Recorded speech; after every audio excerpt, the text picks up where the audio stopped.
como Mataron Ruiseñor o como en La cabaña del tío Tom, donde el aliado nato, digamos, el capataz decía que el patrón era el sujeto nato, es decir, el que le daba la potestad de actuar o no actuar, ¿sí? Esa es la idea del aliado nato.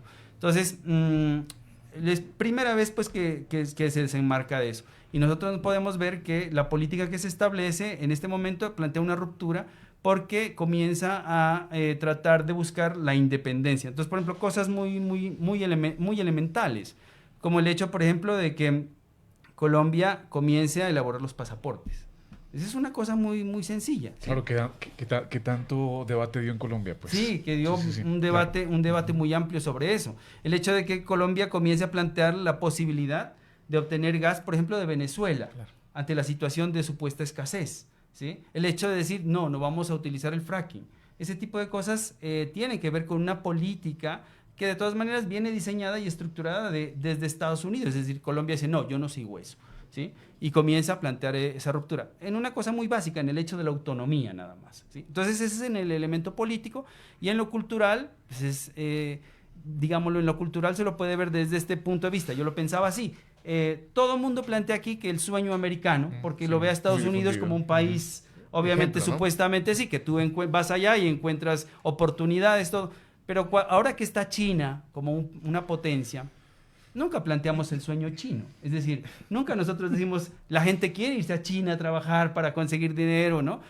No, no lo vemos así. Entonces, ¿a qué se debe eso? Eso se debe a que hay toda una dinámica cultural influenciada por las series, por las películas, pero también tiene que ver con la academia, ¿sí? Entonces, por ejemplo, si nosotros analizamos como por ejemplo hasta más o menos en la época de los 80 y los 90 los profesores que habían en las universidades, ¿se iban a dónde se iban a estudiar? Esos profesores que A llegaban a esa Rusia, época, se ¿no? iban a estudiar a Francia, a Inglaterra, a Estados Unidos, y de allá llegaban. Pongo el ejemplo.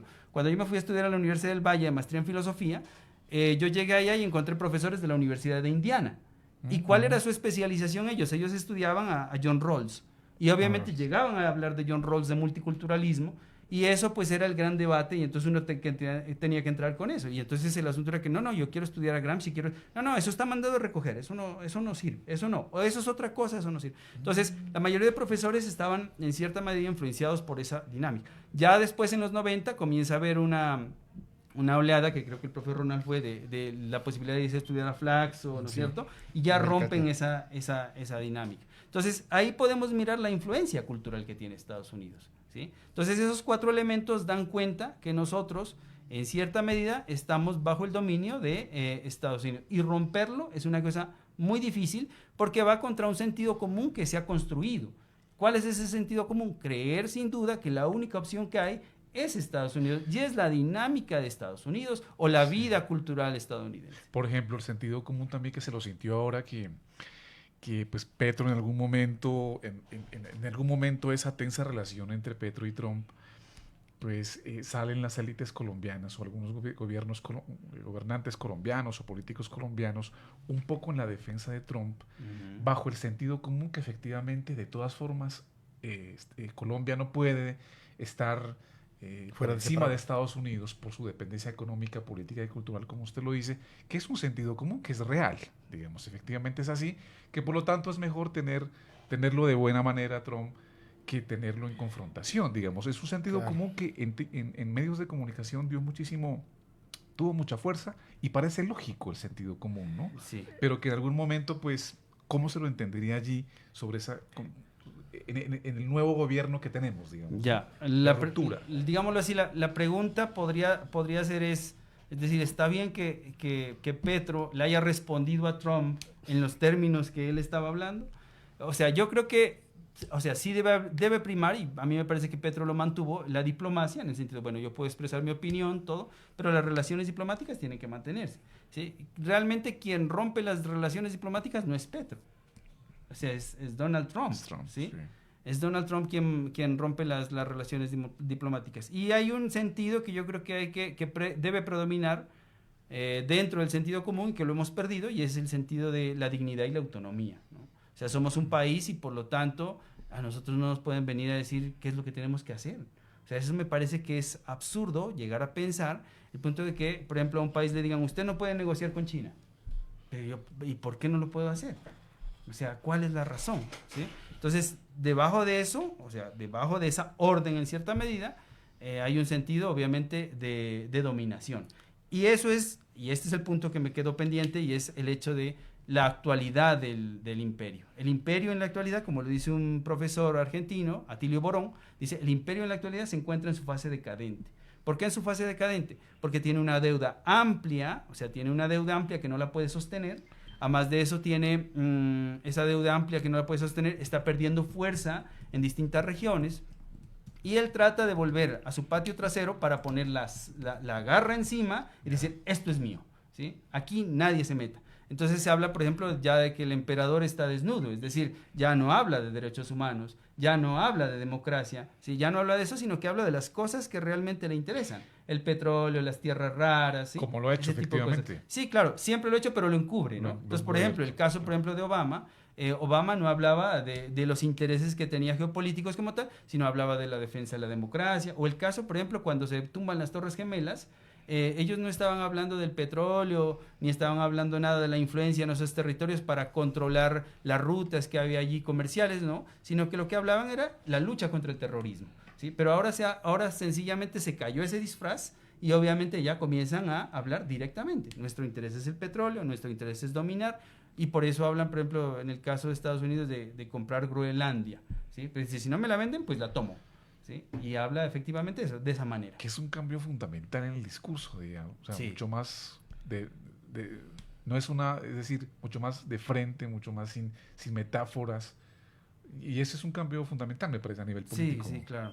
Es un cambio fundamental porque, de todas maneras, lo que pasa es que el mundo ha cambiado, ¿sí? ¿En qué sentido ha cambiado? Desde la época de los 90 ya no hay un mundo, o sea, ya no hay una unipolaridad, ¿sí? Sino que existen varios actores que están disputándose ese poder.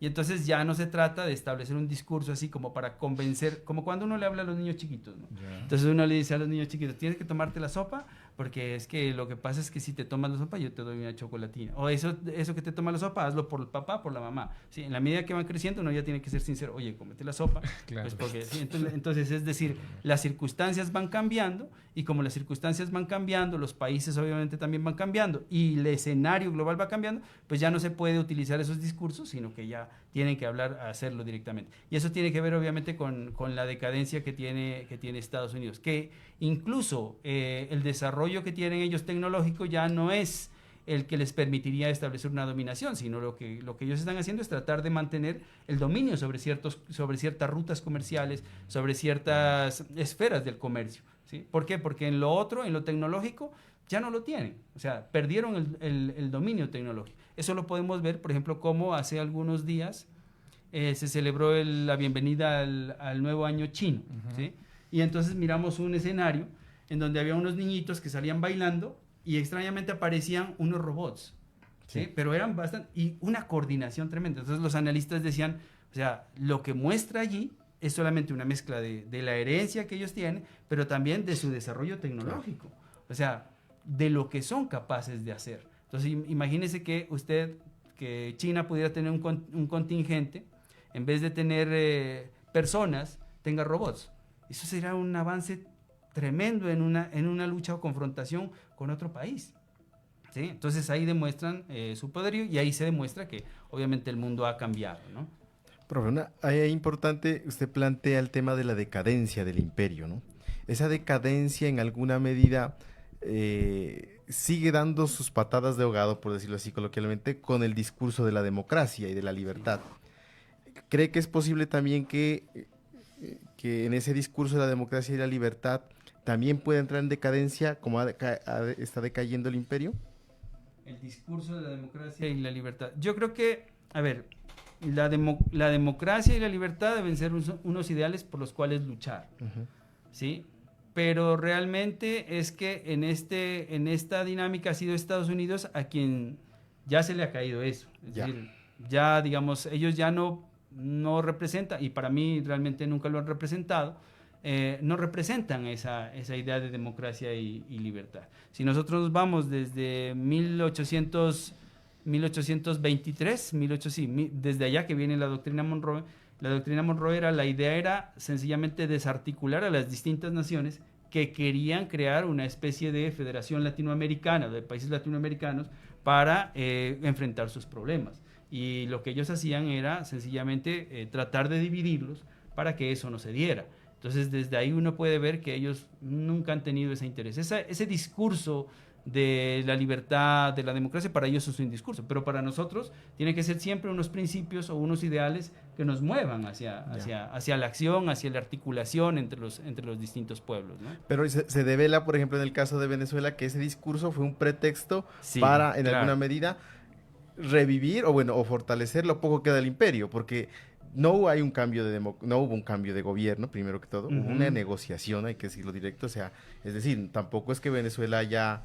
entrado pues en una subyugación directa, no hay un proceso de negociación, y particularmente el petróleo y América Latina como patio trasero sigue siendo el que entrega las materias primas pues a esa gran industria, digamos entre comillas, que es Estados Unidos, ¿no? Entonces, en ese contexto era que planteábamos un poco, ¿será que ese discurso de la democracia como tipo ideal está siendo también, se está cambiando o en alguna medida está en crisis también en América Latina? Porque claro, la democracia, como la tiene pensado los liberales, pues una democracia de los tres poderes, y que vemos también, por ejemplo, en Colombia, que eso no está funcionando. Hay un gobierno progresista. ¿Quién le ha frenado las reformas? El Congreso. Claro. ¿Quién le ha frenado las reformas? Las Cortes. Entonces, ¿podría estar también en decadencia? Esa era un poco la pregunta. Bueno, voy por lo de Venezuela. O sea, nuevamente se puede decir que Estados Unidos se le cae el discurso de la democracia, se le ha caído muchas veces, pero se le cae el discurso de la democracia cuando, por ejemplo, en la época en que en las elecciones de Maduro, en la última elección, él dijo que supuestamente se hizo un fraude y exigía las actas y todo lo demás. Y entonces presentó que el presidente legítimo era Edmundo González, junto que estaba padrinado por María Corina Machado. Si las cosas fuesen así, Estados Unidos lo que debería decir cuando interviene o secuestra a Maduro y a Cilia, lo que debería decir es, lo saco y restablezcan a Edmundo, pónganlo a Edmundo. Claro. Pero lo que hace es sencillamente decir, no, estos no tienen popularidad allí, o sea, no me sirven. Con eso lo que demuestra es que efectivamente él no estaba por la defensa de la democracia y la supuesta dictadura de Venezuela era un discurso nada más, ¿sí? Era un discurso. Eso respecto de Venezuela y Estados Unidos. Pero lo otro, lo de si la democracia está en crisis, yo creo que lo que está en crisis es la democracia liberal. Por una razón. La democracia liberal tiene una contradicción profunda. Plantea la idea de la igualdad, pero mantiene una desigualdad en lo que corresponde a lo económico. Entonces lo podemos mirar aquí en Colombia. O sea, todos tenemos la capacidad de participar en las elecciones, todos tenemos la capacidad de hacer parte de un partido, pero realmente no hay las condiciones para que todos podamos participar en condiciones de igualdad bajo criterios de elección simple. Es decir, no es lo mismo que un profesor de la Universidad de Nariño o un profesor de una universidad privada, un profesor pueda votar con criterio a que lo haga una persona, por ejemplo, de Tumaco, porque sus condiciones serán distintas y obviamente habrá una serie de factores para que no pueda, digamos, elegir libremente, si se quiere, ¿sí? Aquí recuerdo yo un bello texto del profesor Atilio Borón, que se llama Aristóteles en Macondo, y en ese texto Atilio Borón dice lo siguiente, dice que la democracia tiene tres elementos que son las instituciones fuertes, las condiciones materiales y y la otra es la cultura democrática. Tres elementos que tienen que articularse para ver de que las democracias puedan funcionar, sea democracia burguesa, sea lo que sea. Pero la democracia que nosotros tenemos, que es liberal, a mí yo la denomino, y así la denominan dentro del discurso marxista, como democracia burguesa, es una democracia que tiene esa contradicción, que tiene la contradicción de que habla de igualdad, pero mantiene la desigualdad en lo económico. Entonces no puede buscar la igualdad en su totalidad porque siempre está privilegiando lo económico.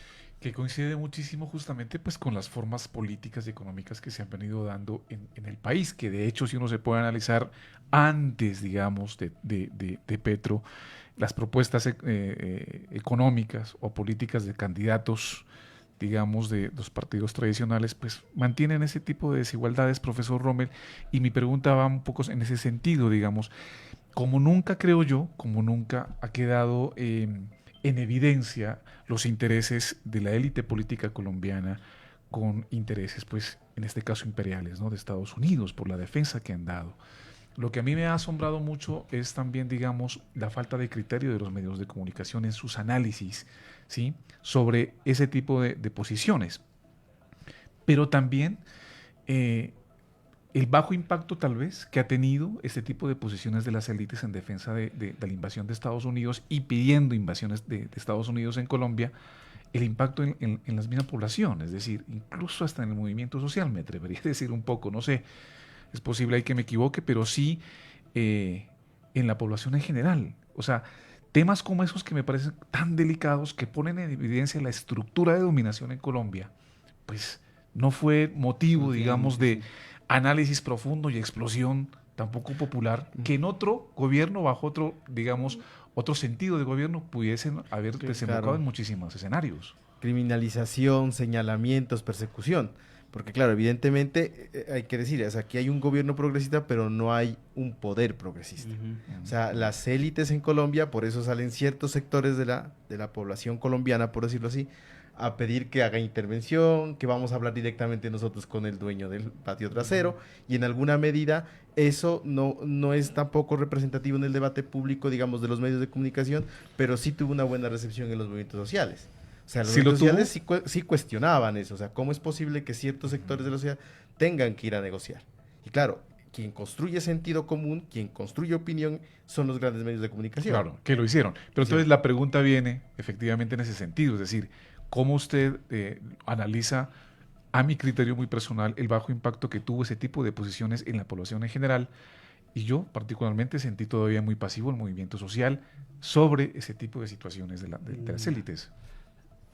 Hay un factor material que ayuda mucho a ir resquebrajando el dominio cultural y, si se quiere, hegemónico que tienen las élites, las oligarquías colombianas. Y es el hecho de este aparatico que, o sea, digamos... El celular. Sí, el celular, ¿no? Es que en muchas ocasiones muchos lo tienen, y digo muchos lo tienen en el sentido de los adolescentes, muchos lo tienen porque les gusta tener, por estar ahí, por estar viendo redes, todo. Entonces, hay circulación de información, y esa circulación de información ayuda de todas maneras a resquebrajar eso. Entonces, si uno mira, por ejemplo, la mayoría de jóvenes entre una edad de 16 hasta los 23 años por allí, ya no miran televisión, ya no escuchan radio, sino que están con este aparato por las redes, por los medios, si se quiere, alternativos. Entonces eso hace que ese discurso oficial digamos, no pegue con fuerza, no logre hacer una mellita como antes lo hacía. Por ejemplo, hay una historia, un fragmento de la novela Siervo sin tierra, que uno de los personajes, que es Siervo, está en la cárcel y él se entera del Bogotazo por el periódico que llega. Y cuando leen el periódico, comienzan a hacer todo, están en la cárcel, una cárcel de un lugar de Boyacá por ahí, y cuando se enteran de ese suceso, o sea, comienzan a hacer motines y se logran salir. Es decir, es el periódico el que logra llevarles la información de que hay una revuelta, ¿sí? Entonces, ¿qué es lo que pasa? ¿Qué quiero decir con esto? Quiero decir es que los medios de comunicación que eran dominantes, hoy en día ya no tienen tanta influencia. Pero eso no quiere decir que no tengan influencia. Claro. Sí, la tienen. Entonces, aquí es importante decir que, por ejemplo, lo que dice Atilio Borón, nosotros tenemos en la mano, si queremos realmente ayudar a ese resquebrajamiento de la hegemonía dominante y a construir una sociedad distinta, tenemos una herramienta que es un Kalashnikov en la mano, que es el celular, ¿sí? Y entonces él dice, debemos constituirnos en grupos que comiencen a ayudar a hacer circular esa información, ¿sí? ¿Para qué? Para resquebrajar esa ese dominio, digámoslo así, de la información que tenemos. Entonces, claro, los jóvenes hoy en día, no quiero decir que miren constantemente los medios alternativos ni nada de eso, pero sí tiene que ver con un hecho de que están en parte desinformados, si se quiere, ¿sí? Que no tienen mucha información, o el hecho de estar en las redes y escuchan algo que pasó en Venezuela, sí, en Venezuela se llevaron al presidente, y ya, pero no impactó más allá, ¿sí? ¿Por qué? Porque sencillamente hay un nuevo factor, que es el factor de los medios alternativos, ¿sí?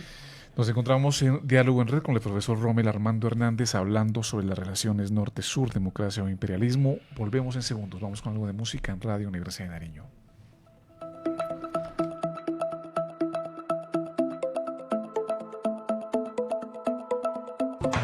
Esta canción se titula Arde Andes, porque no queremos más represión, no queremos más armas, no queremos más Biblias, no queremos más iglesias, no queremos que maten creencias, no más muertes de líderes sociales, sí a la libertad, no más muertes de líderes sociales.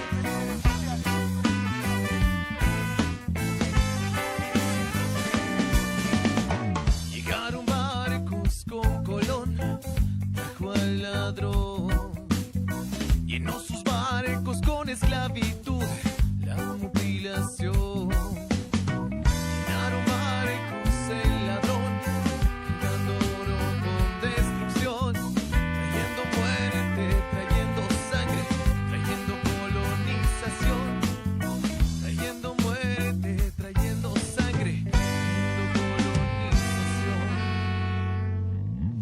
Viento, viento, viento del oeste.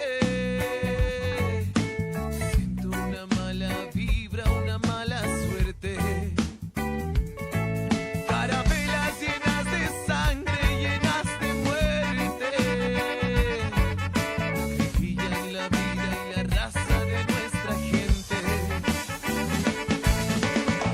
Chirricho Sound System, energía popular.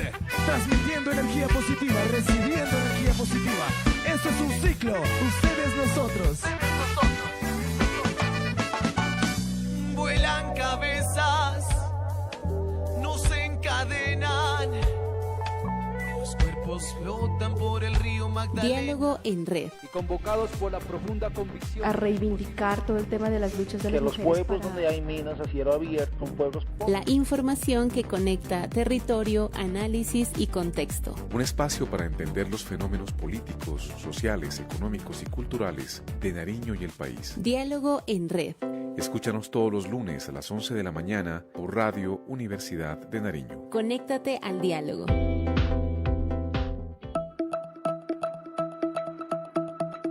Volvemos a Diálogo en Red con el profesor Rommel Hernández y tenemos por acá una pregunta que nos hacen. Profesor Rommel dice pues que qué piensa su merced usted, el invitado, que bueno, hay que leerlos, dice que se nota su posición de extrema izquierda, que es justamente esos imaginarios que también se han venido moviendo, porque la gente dice, nuestro oyente, que busca irse a Estados Unidos a trabajar, pero entonces ¿por qué no busca también a Cuba lo mismo? Eso es lo que más o menos un poco nos pregunta, profesor Rommel, muy amable. Bueno, o sea, el asunto, a ver, primero, Estados Unidos sí tiene cosas buenas como los tenemos nosotros también, ¿no? Claro, pues eso es así. evidentemente. Tiene sus, digamos, sus ciudades, tiene lugares de diversión, tiene el orden, todo lo que sea. Nosotros también tenemos ese tipo de cosas. Lo que pasa es que si hacemos si tomamos una foto de una región, tratamos de tomar lo bonito, ¿sí? Sí. Y el asunto es que lo que nos llega aquí a nosotros es lo bonito de Estados Unidos. Pero eso bonito de Estados Unidos se ha construido gracias a ¿qué? Se ha construido gracias a una dinámica imperial. Ya. Es decir, si nosotros nos ponemos a mirar, todo lo que tiene Estados Unidos se construyó, digámoslo con las palabras del capital de Marx, con lodo y sangre de los países latinoamericanos. Ya. Y entonces nosotros vamos a la historia, a la época de los 70, vamos a encontrar las dictaduras latinoamericanas. ¿Cuál era el propósito de esas dictaduras latinoamericanas? Era mantener la influencia para a vez de poder obtener a partir de allí el recurso y mantener los recursos naturales, y aparte de eso, mantener la deuda o garantizar el pago de la deuda de estos países hacia Estados Unidos, y así garantizar el statu quo de la sociedad norteamericana, ¿sí? Entonces, esos trenes muy bonitos que tienen allá, esos buses, esos servicios de agua que tienen, que obviamente no es un servicio de agua digámoslo así, bajo una idea del estado de bienestar, sino bajo una idea mercantil, pues eso lo tienen gracias a ese ejercicio imperial que tienen, ¿sí?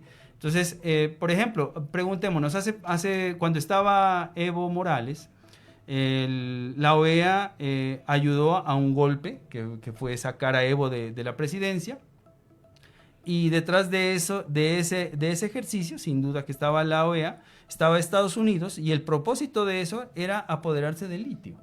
¿Para qué quería el litio? Él no lo quiere tanto para la producción porque ya no tiene esas fábricas, no. Quería sencillamente controlar el comercio del litio. Eso es lo que quería, ¿sí? Y eso le ayuda ¿a qué? A mantener un statu quo. Entonces, sí, a mí me gusta la puntualidad norteamericana, me gusta sus condiciones de higiene, pero hay que pensar digamos, de dónde saca todo eso para mantener ese statu quo, para mantener esas condiciones. O sea, es como, voy a poner un ejemplo. Yo puedo decir, a mí me encanta la vida que tiene una persona que tiene una casa grande, ¿sí? Que vive con su familia. En la familia son 3 personas, digamos, el papá, la mamá y el niño, y digamos que tiene una casa grande de 10 cuartos, de 2 bibliotecas, bueno, así. Y sucede que tiene 3 personas trabajando allí. Y entonces el asunto es que dice, mire, pues la mantiene bien organizada, bien bonita. No es él el que la mantiene organizada, bonita. Son las personas que él contrata y que paga. Habría que preguntarse cómo le paga. En este caso, Estados Unidos le paga mal a los países que se han subordinado. Y si no, pues hagamos una revisión histórica. Y solamente yo menciono, por ejemplo, el caso de Jacobo Arbenz, ¿no? El año no lo recuerdo muy bien, pero Jacobo Arbenz, cuando llega al poder, intenta hacer un proceso de reforma agraria, porque el 99% de las tierras estaban en manos de la United Fruit Company, y lo que él quería hacer una reforma agraria para beneficiar a los campesinos de su país, de Guatemala, ¿sí? Y entonces, obviamente, él lo que hace es, hace eso y le dan un golpe, y entonces ahí se acaba eso. O vámonos a Chile, en la época de los 70, de Allende. ¿sí? De Allende. ¿Qué pasó? Allende, y el error de Allende, eso lo decía Chávez, el error de Allende es no querer hacer una reforma constitucional. No lo quiso hacer, porque él decía, vámonos por la vía democrática y respetemos la Constitución, ¿sí? Y entonces ese hecho le impide poder mantenerse en el poder. Y detrás de todo eso estaba Estados Unidos, ¿sí? Okay. Es decir, ¿para qué? Chile tenía cobre, y ese cobre lo necesitaban ellos. Entonces ahí podemos mirar que la construcción de todo eso bonito que tiene Estados Unidos, en una gran parte, se debe al dominio imperial. Entonces por eso es cierto, debemos admirar eso y debemos entender cómo las cosas tienen historia, están cargadas de historia, ¿sí? Entonces a la persona que escribió el celular habría que recomendarle, por ejemplo, que mire cómo los celulares tienen unos minerales, entre ellos el coltán, que realmente se extrae en las regiones africanas, y esas empresas que lo extraen en las regiones africanas lo hacen bajo ejercicios de pauperización y explotación. Y gracias a eso es que el celular es económico y es barato y nos llega a nosotros, pero son las empresas norteamericanas, las empresas pues que están en el comercio de eso, las que se apropian del dinero, digamos. Y a nosotros nos parece muy chévere usarlo, sí, pero no somos conscientes de cómo llega a nuestras manos, de cómo se produce. No conocemos esa historia de dónde vienen, Ronald. Sí, es importante, profe, también que revisemos cuál es el papel que ha jugado Estados Unidos en el tema de derechos humanos, ¿no? Tanto externamente como internamente. O sea, independientemente de las cosas buenas que puedan existir en el país del norte, también hay una sociedad en decadencia, ¿no? El consumo de drogas, el consumo claro. de sustancias psicoactivas, y ligado mucho a la persecución de los migrantes, ¿no? Entonces, eso también creo que va a repercute también en tener una visión hacia afuera, ¿no? ¿Cómo ve usted el tema de Estados Unidos en el manejo de los derechos humanos a nivel de América Latina, con los ejemplos que usted nos coloca? Y que en alguna medida también se ha reflejado internamente con su persecución a los migrantes, ¿no? Ya, bueno, o sea, sobre el manejo de los derechos humanos, lo que pasa es que los derechos humanos son obviamente una política, un discurso, ¿sí? Pero los derechos humanos también pueden ser un elemento de dominación, ¿sí? Ya. Entonces hay un libro de, si no estoy mal, el nombre es Iñaki Gil, que escribe, que se llama Los derechos humanos como arma de destrucción masiva, y en él cuenta cómo los Estados Unidos han utilizado los derechos humanos constantemente para el ejercicio de dominación. La reflexión que yo hago es muy sencilla. Los derechos humanos, Estados Unidos y las potencias mundiales, realmente para llegar a ser potencias mundiales, ¿se valieron de los derechos humanos? Es decir, en su ejercicio de construcción como país desarrollado, ¿se valieron de los derechos? ¿Respetaron los derechos humanos? Habría que preguntarse eso, habría que mirarlo, ¿no? Y nos vamos a dar cuenta que no es así. Es decir, no hicieron eso, sino cuando ya se constituyen como potencia, es que comienzan a pregonar los derechos humanos. Y en ese sentido, profe, ya extrapolándolo a las relaciones norte-sur, inclusive a las relaciones internacionales, entonces, ¿qué papel jugarían las Naciones Unidas? Como ese espacio donde pues después de la Segunda Guerra Mundial, las naciones le apostaron a ese escenario para la cordialidad, para la armonía, ¿no? ¿Qué papel juegan? ¿Y qué papel juegan, por ejemplo, en esto que está pasando en América Latina, con el auge tanto de incidencia en las elecciones, que va a determinar cierta posición de ciertos sectores de las élites locales, pero también en el papel, por ejemplo, de la invasión en Venezuela, ¿no? Y bueno, lo que puede venir? Hay a ver, dígame, Ronald, me recuerda que yo tengo una discusión con un compañero que él es profesor y es doctor en derechos humanos de una universidad española, el doctor Israel Biel Portero, que es especialista en derechos humanos, y él obviamente tiene mucha fe y mucho amor y mucha pasión por los derechos humanos, y precisamente dice, no, los organismos internacionales son organismos que sirven para preservar la paz, para tratar de solucionar los conflictos. A mí me parece que ese es un bonito ideal, pero realmente en lo que pasó en enero, se lo vio, claro. No. Eso se acabó, es decir... El Consejo de Seguridad de la ONU creo que fue donde estuvo. Para ponerlo así, es como que tú tuvieras tu pareja y vas a una fiesta y de repente miras a alguien que te gusta y te das un beso enfrente de ella. ¿Qué pasó con la relación? Dices tú. Entonces, claro. Pues se jodió la relación, se acabó. ¿Sí? Entonces yo creo que ahí quedan. Habría que ver cómo se reivindican esos organismos, ¿no? Y para mí, la forma de reivindicación podría ser, no lo sé, sería, por ejemplo, presionando a Estados Unidos para que acabe con dos tipos de bloqueo, el bloqueo contra Cuba y el bloqueo contra Venezuela. Esa forma sería de reivindicarse, aunque lo que hace estos organismos son sencillamente enviar notas, hacer ejercicios de presión, digamos, por medio de mensajes o presionando a las otras naciones para que presionen a la nación que está cometiendo eso, pues para que la deje de hacer la acción, ¿no? Pero yo no creo que puedan hacer más. A mí me parece que, o sea, realmente, y esto sí es un punto muy personal, yo no creo que jueguen un papel relevante. No, sí, porque relevante. a la larga ese ojo cerrado frente a lo que pasa, pues ayuda también a reproducir esas condiciones, ¿no? De dominación, claro, y de imperialismo. Sí. Ahora hay otra cosa interesante, es cuando Donald Trump decía que se salía de estos organismos, él decía, voy a dejar de hacer la financiación a esos organismos. Y la preocupación de esos organismos es que digamos, aproximadamente más del 40% de la financiación era lo que Estados Unidos estaba haciendo. Es decir, Estados Unidos entonces tiene un papel importante en esos organismos. Claro. A la hora de verdad terminan siendo agentes de los intereses de Estados Unidos, se podría decir. Pues lo que dice Iñaki, claro, que es un poco lo que hacía USAID, ¿no? Sí, ajá. Lo que ha hecho USAID. Sí. Y ahí, por ejemplo, hay una anécdota. Yo recuerdo que cuando él estaba haciendo el doctorado allá en Cuba, había unos carteles sobre invitando a la gente a aplicar a unas convocatorias en Estados Unidos por una fundación. No recuerdo el nombre de la fundación. Y entonces sucede que de repente desaparecieron esos carteles y prohibieron a la gente a que se presente a eso. Entonces uno dice, ¿pero por qué?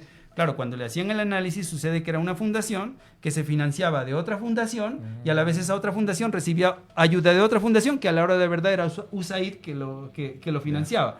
Y el propósito era que la gente vaya a aprender inglés, pero tenía que obligatoriamente recibir unas clases que en apariencia eran derechos humanos, pero cuando uno analizaba era todo un discurso político, ¿sí? Sobre obviamente el discurso norteamericano. Adoctrinamiento. Era una cosa muy interesante, ¿sí? Y entonces cuando uno mira eso y se acuerda de Guaidó, entonces dice, claro, a Guaidó también le aplicaron el mismo método, él lo llevaron, lo educaron, lo formaron para vez de poder hacer oposición. Claro. Entonces... Lo preocupante entonces, profesor, es lo siguiente. Con todo lo que hemos hablado, digamos, ¿es posible en estos niveles de asimetría global, de desigualdad entre los estados, como están las cosas, de disputa global, es posible tener una democracia plena? Los países, ¿cómo pueden construir democracia plena? Por ejemplo, en Latinoamérica, entonces, ¿cómo se puede un poco construir bajo este tipo de imperios que siempre están en acoso? Ya. Yo creo que lo que hay que pensar no es democracia plena o democracia ideal, sino nuestra democracia. Y buscar la forma de irla, digamos así, irla perfeccionando, ¿sí? Aquí cito un texto, un librito, el autor no lo recuerdo, pero se llama El fetichismo de la pureza. No tiene traducción en inglés, no tiene traducción al español, en inglés está como The Purity Fest. Y entonces el autor es un autor norteamericano que estudió filosofía, si no estoy mal, en una universidad de allá, y él obviamente escribe ese texto porque él es de izquierda, y él lo que dice: el problema que nosotros tenemos, las personas de izquierda, es que partimos de un ideal prefigurado. Entonces queremos construir una sociedad parecida a la Unión Soviética o parecida a X o Y modelo que tenemos en la cabeza. Y cuando logramos construir algo, dice él, cuando llegamos a algo, como el caso, por ejemplo, de Venezuela o Cuba, lo estamos constantemente criticando porque decimos, no se parece al ideal que tenemos, no se parece al ideal que tenemos. Y entonces él dice, lo que hay que hacer, por el contrario, es partir de la realidad y comenzar, a partir de esa realidad, comenzar a perfeccionar esa realidad que tenemos. Entonces yo creo que la mejor forma, por ejemplo, de consolidar nuestra democracia es rompiendo esos lazos, digamos, culturales que tenemos con Estados Unidos. Entonces, dejar de ver a Estados Unidos como la gran democracia, ¿sí? Y otra cosa, por ejemplo, comenzar a construir, a fortalecer nuestras propias dinámicas, ¿sí? Eso yo podría decir. Profe, ahí hay una cosa y es, bueno, ¿cuál es el reto que queda para en este contexto que hemos venido diseñando de bloqueos, de incidencias directas en política y en economía? ¿Cuál es el reto para los países en estos tiempos que vienen, ¿no? Aportas Colombia de entrar a una elección presidencial y de Congreso, y muchos países también que van a entrar en procesos electorales. El caso también de Perú. Ya, sí. Bueno, ahí el caso de Perú es un caso muy, muy especial, ¿no? Porque hay inestabilidad política y estabilidad económica. Pero eso lo que demuestra es que el neoliberalismo funciona muy bien cuando el Estado se vuelve chiquitico. Claro. Porque lo que hay es la economía peruana es muy al margen del manejo del Estado. Sí. Bueno, y tiene otras dinámicas ahí. Bueno, el reto, yo diría, es lo siguiente. Realmente lo que hay que fortalecer son las dinámicas populares. O sea, eso es lo que hay que hacer, fortalecer las dinámicas populares, las dinámicas barriales, incentivar el pensamiento crítico. Como docentes, en muchas ocasiones somos docentes que por cuestiones de afán, de lo que sea, reproducimos la dinámica de llegar a decir y enseñar. Así es. Y no enseñamos a cuestionar, ¿sí? Y el cuestionamiento tiene que pasar porque me cuestionen a mí, que yo sea el elemento que me cuestione, ¿sí? Y aceptar el cuestionamiento. Entonces, en uno de esos elementos que dice Atilio Borón de la cultura democrática, es precisamente eso, es desarrollar el pensamiento crítico para que sea el consenso y sea el consenso y los elementos de razón los que digan, sí, esto está bien, esto es lo que hay que hacer, ¿sí? Porque por lo general a nosotros nos han enseñado a adoptar, a asumir, y hemos asumido y no hemos cuestionado para nada. Entonces, bajo ese hecho de que no hemos cuestionado es que hemos ayudado a construir una sociedad en la que es totalmente sumisa hacia la dinámica imperialista, y creemos que las elecciones o la democracia son las elecciones, ir a votar y ya, cuando realmente la democracia es la deliberación, ¿sí? La agitación, el proceso de argumentación, de convencimiento al otro, ¿sí? Aunque lo que vivimos aquí realmente es, yo lo diría, es un mercado electoral, ¿no? Porque usted mira, pues lo que hay es quién invierte más, ¿no? ¿Quién gasta más? ¿No? ¿Quién gasta más? ¿Quién paga más el voto? Hemos llegado al final de nuestro programa de radio. Pues, profesor Romero, muchísimas gracias. Sobre todo también por esta última participación, porque ahora que usted decía incentivar el pensamiento crítico, pues de alguna forma, digamos, el movimiento social siempre ha estado ahí esto que usted acaba de decir, el trabajo barrial siempre lo ha hecho el movimiento social, Sí. que le ha quedado duro, digamos, bajo ciertas ambigüedades en este gobierno progresista, del cual sacará seguramente muchas enseñanzas, o sacaremos como movimiento social muchas enseñanzas, pero claro, esperando pues que la situación, digamos, de gobierno pues mejore en la próxima presidencia, pues a ver cómo también se asume. Miguel, eso. déjame una cosita nada más. Es que lo que pasa es que el movimiento barrial y, bueno, comunal se ha centrado específicamente en el aspecto político, pero tiene que fortalecer también el aspecto económico. Hay un autor que a mí poco me agrada, pero tiene un acierto en cuanto él dice en un libro que se llama Agrietar el capitalismo, se llama John Holloway, él dice que no basta con el ejercicio político, sino que basta con el ejercicio económico, es decir, comenzar a crear economías alternativas. Eso es algo que no lo hacemos. Que es base de la autonomía. Sí, por que es supuesto. base de la Claro. autonomía. Entonces nos dedicamos a lo político, pero no creamos las dinámicas económicas alternativas que nos permiten decir si estamos construyendo un poder alternativo, porque estamos esperando a la toma del gobierno para a partir de ahí, desde las alturas, construir, ¿sí? Pero lo que hay que hacer es construir también al margen. Bueno, eso podría... Es verdad, sí, señor. Sí. No, agradecerle al profe. Creo que quedan muchas preguntas todavía por hacer. Siempre los guiones nos quedan Sí, siempre. dando son- cosas. Pero miren, es varias cosas, ¿no? Hay una crisis del imperio, hay una crisis de Estados Unidos, una crisis interna y una crisis externa hacia allá. Por eso el tema del ejercicio de la violencia que ha sido histórico se vuelve a radicalizar. Hay oportunidades importantes también para los movimientos sociales, que creo que tienen que romper la relación, digamos, la relación cultural, y nos queda el reto a nosotros de incentivar el pensamiento crítico. Así es, sí señor.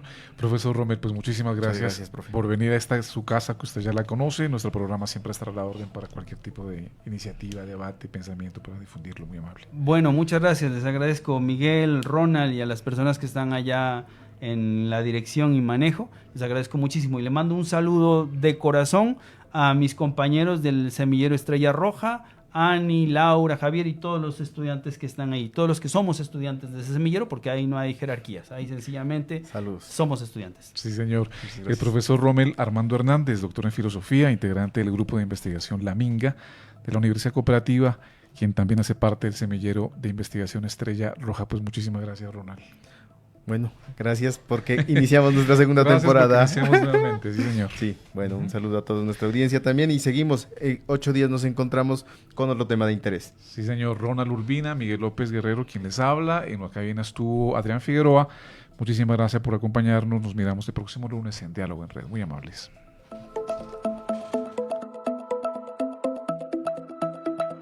Diálogo en Red. y convocados por la profunda convicción